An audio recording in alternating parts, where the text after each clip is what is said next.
Today is March 7th.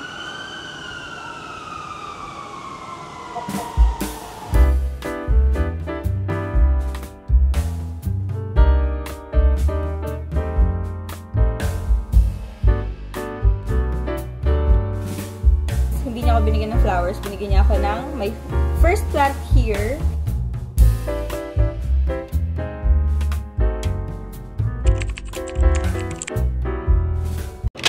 Sumalaksan ko. Kablog ka pa. Sumalaksan ko. Hank. Heart. Isa pa. Wow, Sa Taiwan. tama ka na. Okay na yun. Nagawa mo na nga eh.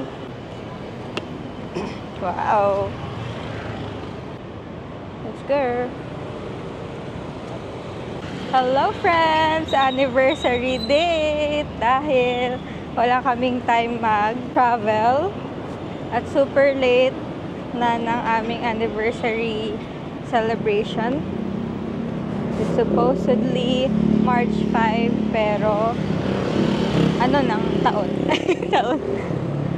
It's March 15. 10 days late na po. May nakita kong 10 yen dito. Tatry namin. Tapos meron ding photo booth. Tatry din namin mag-photo booth. Tapos kakain kami sa Yayoi. Ang dami tao, love. Super daming tao. I dove into the water, but got caught up in the sky, walking in a spiral. Barrels, I'm winding down somewhere. Oh, innocent, confident, 10 yen. don't know any better, Super but the feels. Saks lang. Hindi super special. Pero okay lang. Masarap naman. Ako rin naman. Hindi rin naman ako nag-expect ng sobrang masarap. Pero mozzarella is good. And hindi siya yung parang matabang na mozzarella lang. So, yum. Tsaka hindi rin matamis yung butter. Sakto lang. Hello, friends! We are here sa Yayoi. As usual. As usual, pangalawa pa lang namin to. Bakit mo, sir, nagustuhan dito sa Yayoi? Malaki yung yabo. Ay, mali! Ano? Ayan, guys, alam nyo, magkakaroon na ng yabo dito. Pero June pa. Pero mabilis lang yun, no? Ano, kung papipiliin ka, sir, anong gusto mong maglagay sila ng branch? Pababaero. Ah! Brunch. Branch ng kainan or what? Ano gusto mo maglagay sila ng? Genki sushi. Ano ba? I know. Super simple lang nitong anniversary celebration namin kasi last year, we traveled sa Batangas and now nag-dinner lang kami. We are both willing naman to do that again pero hindi talaga kinaya this time dahil sobrang busy namin. I actually got sad and hoping that we can spend our anniversary somewhere pero at the end of the day, bonggang celebration isn't necessary naman. It's still the reality of you guys keeping your healthy relationship after many years. A reminder for me too na huwag ma-pressure masyado.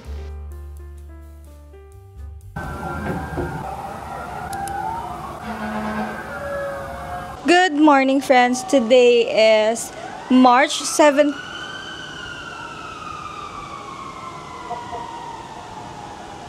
May sunog. Good morning, friends. Today is March 17, 2024.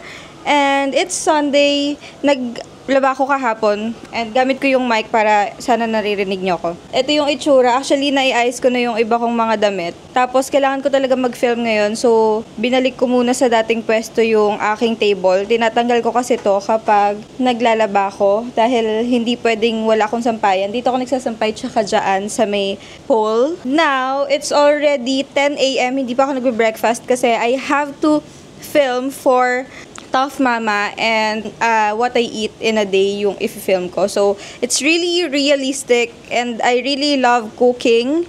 Kaya, kung ano i-share ko sa inyo doon sa video na yun talaga yung kinakain ko. So, and kaya rin ako nag-film kasi gusto kong bigyan ng hustisya yung aking DJI kasi parang napansin ko na sa previous vlog ko, parang ang labo niya.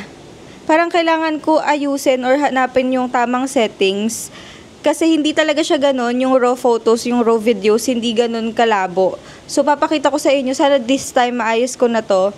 And papakita ko sa inyo kung ano yung yung itsura niya, kung ano yung raw. So, naka-on yung active tracker, and ito yung gagamitin ko for this project. Yung 8-in-1 na pinakita ko sa inyo last vlog. And tignan nyo naman yung itsura. Tinabi ko lang yung aking laptop, kasi gagamitin ko yung table. So, ito yung itsura nung kama. Tignan nyo. Kapag kailangan ko mag-film, nandito lahat ng kalat. Ang kalat din talaga ng bahay kasi meron pa akong mga PR na kailangan pa i-film. Tulad nito. Grabe. This is PR lang. And kala ko ba PR kit yung ibibigay? Bakit pangkabuhayan? Pangkabuhayan showcase siya, CZ. Ayan no, ang dami. Ayan, this is from Granny Grus, Universal Robina. So, thank you po so much.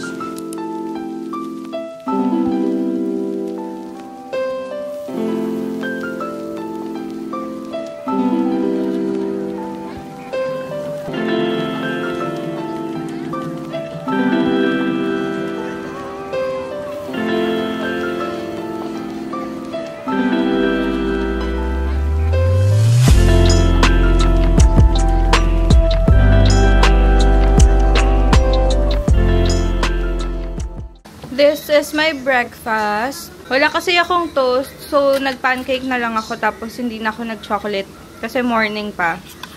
I keep my morning savory para hindi ako mag-crave all throughout the day. Tapos, sweet ham, and then Yakult for my daily probiotics, and water. Nililimit ko na talaga yung mga sugar sa umaga kasi napapansin ko pagka marami akong sugar sa morning, puro sugar ako maghapon. And nagle-lessen na rin ako ng mga dessert as much as possible. Kung hindi naman siya worth, sobrang konti na lang ng kinakain kong sugar sa umaga. And ngayon ko lang na-try ito kasi nakita ko sa TikTok, ginagawa nila. And masarap pala. Nilagyan ko rin ng quick melt cheese. Hello friends! I'm on my second filming already. This is from Drip and Bites. Ito yung pinakita ko rin sa inyo last time. So, ngayon ko lang siya i-film kasi sobrang naging busy ako sa pag-i-edit. And cookies to. Papakita ko rin sa inyo kung anong laman para hindi nyo na kailangan pumunta dun sa aking TikTok. Ito friends, yung itsura. Tapos, ganito siya kalaki. Grabe rin, no? Isang buong palm. This is dark choco. Tapos, ito yung regular nila. And may instruction dito. Ang ginawa ko lang sa akin sa air fryer is parang 3 minutes, 180 Celsius. Tapos, ayan na yung itsura niya. Tapos, parang nakikita ko ngayon na, wait, sobrang init kasi. Na parang nagme-melt na yun nasa ibabaw. Tapos, parang chewy siya, in fairness. Ayan o, natatanggal na. Grabe, tumutulo talaga yung mga chocolate. Oh. Sobrang lala. Ano kaya gamit nila dito? Ang dami ko ng cookies na nagawa pero hindi ko ma-achieve to. Yung ganyang nagdi-drip.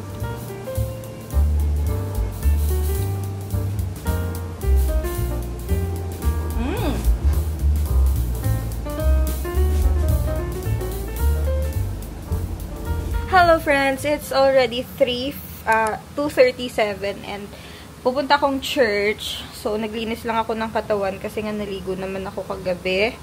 And, alam nyo, natuwa ako dito. Parang pag-accidentally talaga yung paglalagay ng ganyang hairstyle, no? Nakukuha yung gustong style. Tignan nyo, hindi siya sobrang bilog na bilog. Parang loose lang siya, pero secured.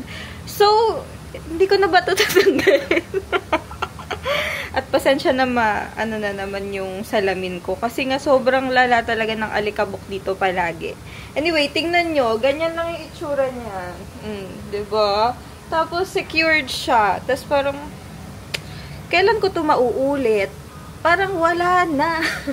So, binaba ko na yung hair ko kasi parang mas comfortable ako ng ganyan. And hindi ko pinakalimutan tong sunglasses. Ay, eyeglasses ko. Kasi hindi ko nakikita yung prompter kapag wala akong eyeglasses.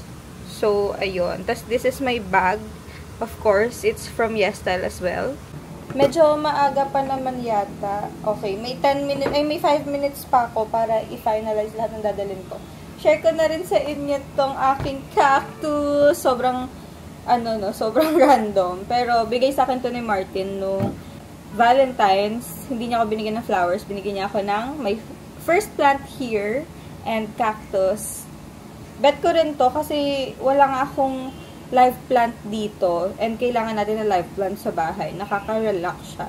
Tapos natuwa ako kasi hindi ko alam na ganun pa yung fulfillment kapag alam mong naaalagaan mo yung plants. So, tunto ako na may cactus na ako sa bahay.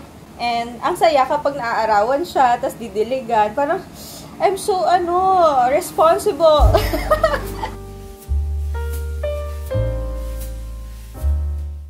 Naka-on pala yung wide lens nito. So, kung mapapansin nyo, yung gilid niya parang naka-fish eye.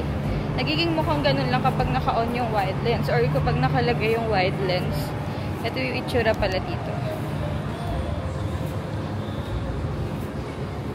Nung nakaraan lang, nagkaroon dito ng Walk of Fame. Pumunta yung mga artista, mga director, and other people. Tapos nagkaroon na ng updated na mga names dito sa labag. Yung mga ganyan. Meron na sila Alden, sila Don Bell. Yun, hanggang doon yan.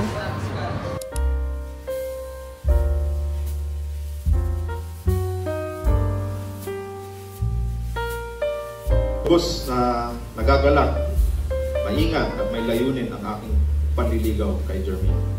God created us to be with Him, to have fellowship with Him. But our sins separate us from God.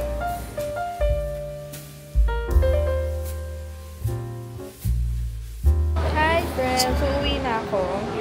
Tapos na yung service and kailangan ko na rin umuwi agad kasi nga meron pa akong gagawin and kailangan ko rin maglinis ng bahay dahil kita nyo naman yung bahay kanina. It's so makalat. Also, every after service, merong mga food. And kahit nagsiservice, meron ding mga drinks like coffee, water na pwede mong timplahin. And ngayon lang ako kumain ng food doon, ube. Dapat kasi pupunta pa akong Eastwood Mall kasi naisip ko ang dami kong gagawin. So, hindi na muna ako pupunta doon. And also, magkakaroon ng Women to Women next Saturday. So, it's my first time signing up sa mga ganong event doon sa church.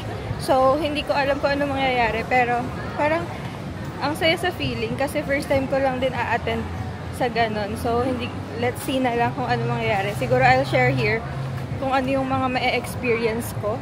Anyway, let's go home. Update ko na lang ulit kayo. Hindi ko na alam kung ano mangyayari sa susunod. Pero, I'll update you guys again.